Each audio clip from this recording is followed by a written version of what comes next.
रसगुल्ले की जड़। एक बार एक ईरानी व्यापारी महाराज कृष्णदेव राय के दरबार में आया।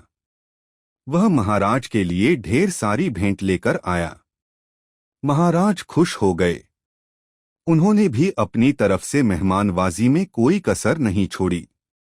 सेवकों से कहकर उन्होंने ईरानी व्यापारी के रहने की शानदार व्यवस्था करवाई। उसके लिए एक से बढ़कर एक पकवान परोसने को कहा। सेवक भी महाराज की आज्ञा के पालन में जुट गए। एक दिन खाने के बाद सेवकों ने ईरानी व्यापारी को मीठे में रसगुल्ला परोसा। रसगुल्ला देखकर व्यापारी ने सेवकों से पूछा कि क्या वे उसे रसगुल्ले की जड़ के बारे में बता सकते हैं। सेवक सोच में पड़ गए।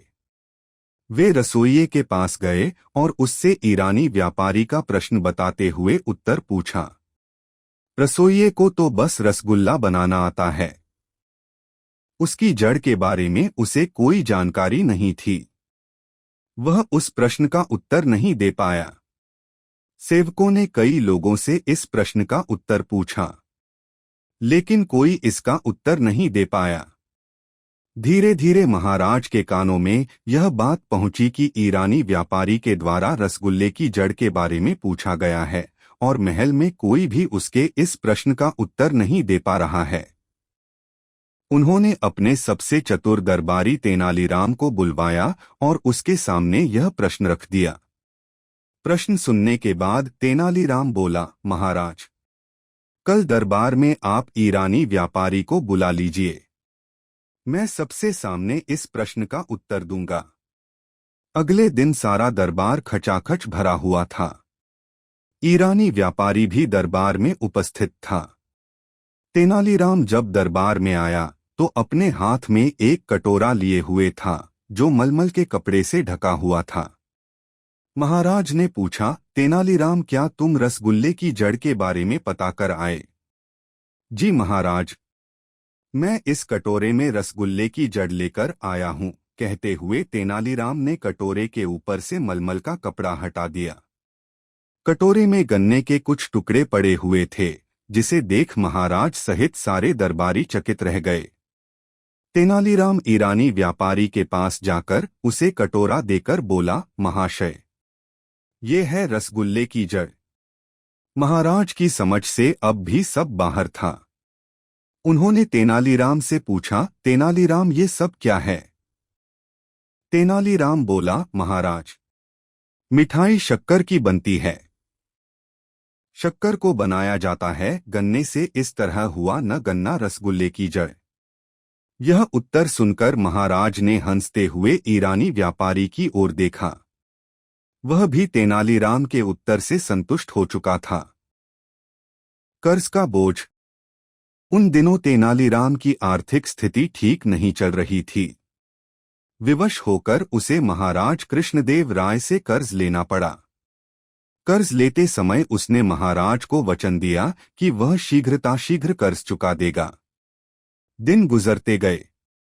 तेनालीराम की आर्थिक स्थिति कुछ बेहतर अवश्य हुई, किंतु इतनी नहीं कि वह महाराज का कर्ज उतार सके।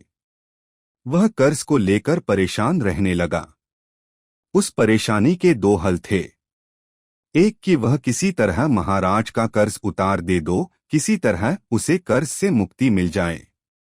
दूसरा हल उसे ज्यादा उचित प्रतीत हो रहा था।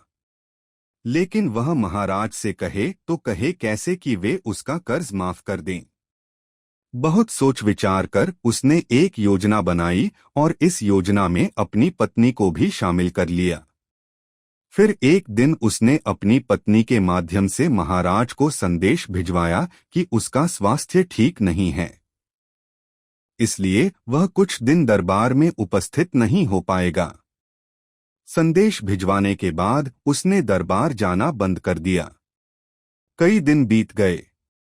तेनालीराम के दरबार न आने पर महाराज को चिंता हुई कि कहीं उसका स्वास्थ्य अधिक खराब तो नहीं हो गया, और उन्होंने तेनालीराम के स्वास्थ्य की जानकारी लेने उसके घर जाने का निर्णय लिया। एक शाम महाराज तेनालीराम के घर पहुंच गए। पत्नी ने जब महाराज को देखा तो तेनालीराम को इशारा कर दिया और वह बिस्तर पर जाकर कंबल ओढ़कर लेट गया। महाराज तेनालीराम के पास गए और उसका हालचाल पूछने लगे। तेनालीराम तो कुछ न बोला, लेकिन पत्नी बोल पड़ी, महाराज, जब से आपसे कर्ज लिया है तब से परेशान रहते हैं। आपका कर्ज चुकाना तो चाहते हैं, लेकिन चुका नहीं पा रहे हैं। कर्ज के बोझ की चिंता इन्हें अंदर ही अंदर खाए जा रही है। इस कारण ये बीमार पड़ गए हैं। अरे, इतनी सी बात की इतनी चिंता करने की क्या आवश्यकता थी तेनालीराम? चलो, मैं तुम्हें कर्ज के बोझ से मुक्त करता हूं। चिंता छोड़ो और स्वस्थ हो जाओ, तेनालीराम को सांत्वना देते हुए महाराज बोले। ये सुनना था कि तेनालीराम कंबल फेंक तुरंत उठ बैठा और मुस्कुराते हुए बोला, आपका बहुत बहुत धन्यवाद महाराज। तेनालीराम को स्वस्थ देख महाराज बहुत क्रोधित हुए और बोले, ये क्या तेनालीराम, तुम तो स्वस्थ हो, इसका अर्थ है कि कर्ज से मुक्त होने के लिए तुम बीमारी का बहाना कर रहे थे। तुम्हारा इतना साहस, तुम दंड के पात्र हो। तेनालीराम ने हाथ जोड़ लिए और भोलेपन से बोला, महाराज, मैंने कोई बहाना नहीं किया। मैं सच में कर्ज के बोझ से बीमार पड़ गया था, लेकिन जैसे ही आपके मुझे उस बोझ से मुक्त किया, मैं स्वस्थ हो गया। महाराज क्या कहते? तेनालीराम की चतुराई और भोलेपन के मिश्रण ने उन्हें निःशब्द कर दिया था। अगर आपको ये कहानियाँ पसंद आई हो तो हमारे चैनल कोको हिंदी स्टोरीज को सब्सक्राइब करें, वीडियो को लाइक करें और अपने दोस्तों के साथ शेयर करें।